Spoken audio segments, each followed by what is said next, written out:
ನಮಸ್ಕಾರ, ನಾನು ಜ್ಯೋತಿ. ಇವತ್ತಿನ ವಿಡಿಯೋದಲ್ಲಿ ಏಪ್ರಿಲ್ 8ರಂದು ನಡೆಯುವ ಸೂರ್ಯಗ್ರಹಣದ ದಿನ ಗರ್ಭಿಣಿಯರು ಏನೆಲ್ಲ ಮಾಡಬೇಕು, ಯಾವ ರೀತಿ ಆ ದಿನ ಇರಬೇಕು ಎಂದು ತಿಳಿಸಿಕೊಡ್ತಾ ಇದ್ದೇನೆ. ಇದು ಭಾರತದಲ್ಲಿ ಗೋಚಾರ ಆಗ್ತಾ ಇಲ್ಲ ಅಂತ ನೀವು ಕೆಲವು ಮೂಲಗಳಿಂದ ತಿಳಿದುಕೊಂಡಿರಬೇಕು. ಅದು ನಿಜ. ಆದರೆ ಗರ್ಭಿಣಿಯರು ತಪ್ಪದೇ ಈ ವಿಡಿಯೋವನ್ನು ನೋಡಿ ಮತ್ತು ಶೇರ್ ಮಾಡಿ. ಕೆಲವು ಆಚರಣೆಗಳನ್ನು ಮಾಡಲೇಬೇಕು.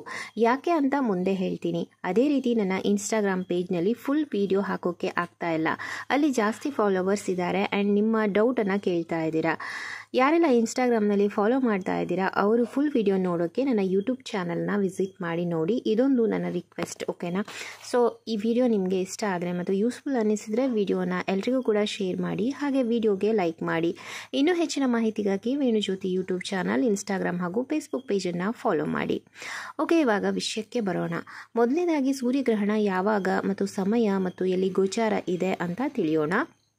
ಸೂರ್ಯಗ್ರಹಣದ ಸಮಯ ಭಾರತೀಯ ಕಾಲಮಾನದ ಪ್ರಕಾರ ಇದೇ ಬರುವ ದಿನಾಂಕ ಏಪ್ರಿಲ್ 8 ಭಾನುವಾರದಂದು ಸಂಪೂರ್ಣ ಸೂರ್ಯಗ್ರಹಣವು ಆಗುತ್ತಾ ಇದೆ. ಇದು ಸುಮಾರು ಮಧ್ಯಾಹ್ನ 2:12 ಪ್ರಾರಂಭವಾಗಿ ಮತ್ತು ಏಪ್ರಿಲ್ 9ರಂದು ಬೆಳಿಗ್ಗೆ 2:22 ಮುಗಿತಾ ಇದೆ. ವಿಶ್ವದ ಹಲವಾರು ದೇಶಗಳಲ್ಲಿ ಕಾಣಿಸ್ಕೊಳ್ತಾ ಇರುವಂತಹ ಈ ಗ್ರಹಣವು ಭಾರತದಲ್ಲಿ ಗೋಚರಿಸ್ತಾ ಇಲ್ಲ.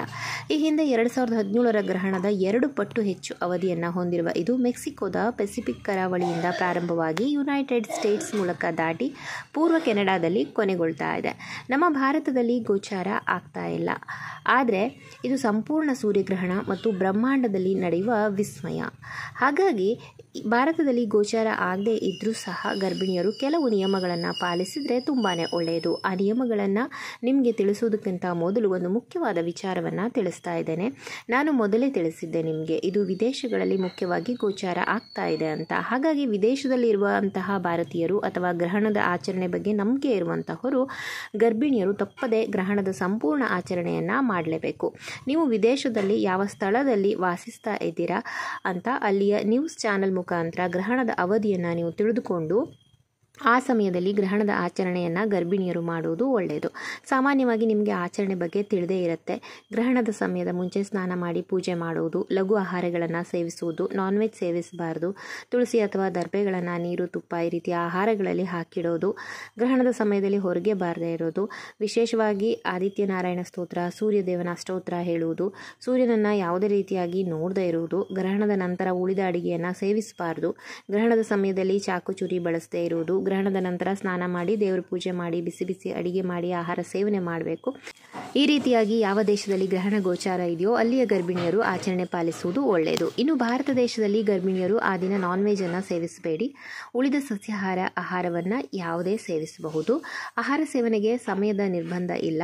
ಹೊರಗೆ ಬರಲೇಬಾರದು ಅಂತ ಏನೂ ಇಲ್ಲ. ಆದರೆ ಅವಶ್ಯಕತೆ ಇದ್ದರೆ ಮಾತ್ರ ಹೊರಗೆ ಹೋಗಿ ಸೂರ್ಯನಿಗೆ ಸಂಬಂಧಿಸಿದ ಹಾಗೂ ವಿಷ್ಣು ಸಹಸ್ರನಾಮ ಪಾರಾಯಣನ ಮಾಡಿ.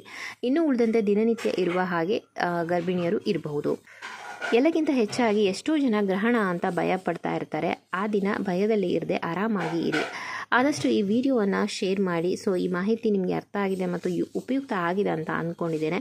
ಇನ್ನೂ ಏನಾದರೂ ಇದ್ರ ಬಗ್ಗೆ ಅನುಮಾನ ಇದ್ದರೆ ಕಾಮೆಂಟ್ ಮಾಡಿ ತಿಳಿಸಿ. ಇನ್ಸ್ಟಾದಲ್ಲಿ ಮೆಸೇಜ್ ಮಾಡ್ಬೋದು. Thank you for watching. ಮುಂದಿನ ವಿಡಿಯೋದಲ್ಲಿ ಸಿಗೋಣ. ಬಾಯ್ ಬಾಯ್.